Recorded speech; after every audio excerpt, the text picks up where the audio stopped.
이 비즈니스를 하면서 돈을 벌 수 있느냐가 중요한데,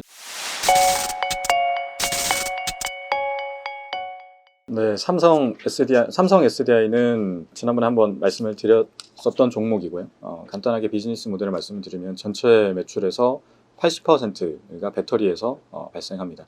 그 중에서 절반은 원형전지 같은 소형전지에서 발생하고요. 그 중에서 또 나머지 절반은 우리가 잘 알고 있는 전기차 배터리, ESS 같은 중대형 전지에서 발생합니다. 그리고 전체 매출의 80%가 이런 식으로 이제 전지고요. 그리고 이제 나머지 20%는 OLED 소재나 편광필름 같은 전자재료 부문에서 발생합니다. 지금 주가 상승을 결정하는 가장 중요한 스윙 팩터는 중대형 전지 안에서의 전기차 배터리 부문이고요. 삼성 SDI가 속해 있는 전기차 배터리 시장 내에서 글로벌 플레이어들을 보면 중국의 CATL이 가장 높은 점유율을 가지고 있고요.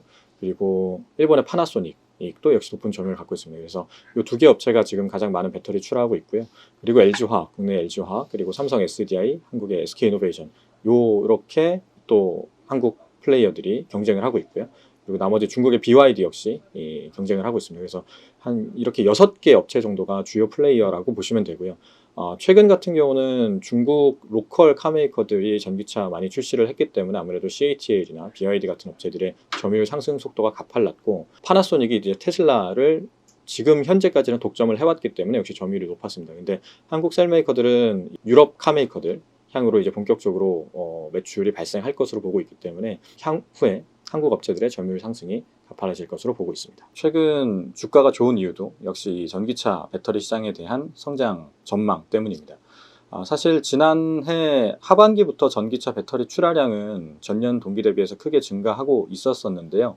주가는 그때 반응을 안 했죠. 그때는 ESS 화재 사고 이슈 때문에 실적 컨센서스가 좀 하향 조정이 되면서 실제로 테슬라와 CATL 같은 글로벌 2차전지 섹터 주가가 좋았음에도 불구하고 주가는 움직이지 않았습니다. 다만 물밑에서는 전기차 배터리 출하량은 계속해서 증가하고 있었고요. 이에 대한 주가 프라이싱이 연말 그리고 올해 연초부터 이루어지면서 주가가 단기간에 좀 급등을 했습니다.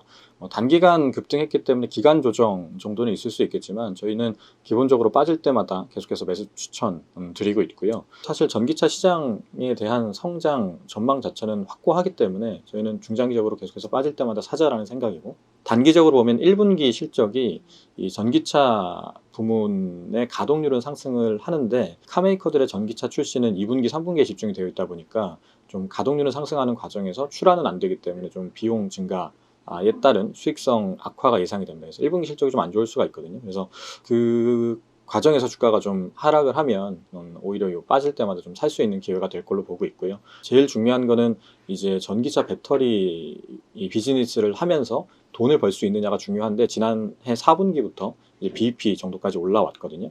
삼성 SDI는 폭스바겐이나 BMW 같은 주요 카메이커들 고객사로 두고 있고요. 그 과정에서 점유율 계속해서 상승하고 있고, KPEX 역시 증설 역시 계속해서 확대하고 있기 때문에 지속적인 점유율 상승이 예상이 됩니다.